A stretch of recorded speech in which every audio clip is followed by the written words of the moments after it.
फ़ज़ाइल नमाज़। माज़िद सामईन किराम, आज की वीडियो में मैं आप लोग के साथ नमाज़ के बारे में एक हदीस बयान करने वाला हूँ। तमाम अहले मुस्लिमा से दरख्वास्त है कि इसको तवज्जो से सुनें।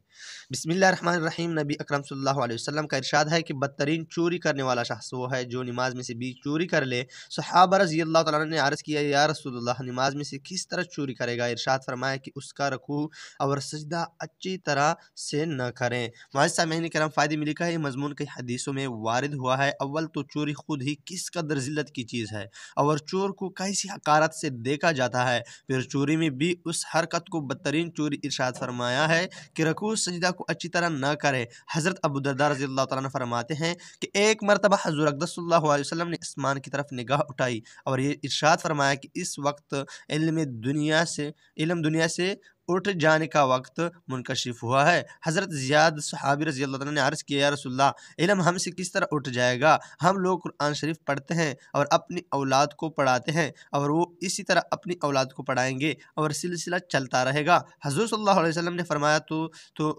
मैं तो तुझे बड़ा समझदार ख्याल करता था। ये यहूद व नसारी भी तौरात इंजील पढ़ते पढ़ाते हैं, फिर क्या कर अमद हुआ? अबू दरदा रज़ियल्लाहु अन्हु के शागिर्द कहते हैं कि मैंने दूसरे सहाबी हज़रत अब्बादा रज़ियल्लाहु अन्हु से जाकर ये किस्सा सुनाया। उन्होंने फरमाया कि अबू दरदा सच कहते हैं, और मैं बताऊं कि सबसे पहले क्या चीज़ दुनिया से उठेगी? सबसे पहले नमाज का खुशू उठ जाएगा। तू देखेगा कि भरी मस्जिद में एक शख्स भी खुशू से नमाज पढ़ने वाला न होगा।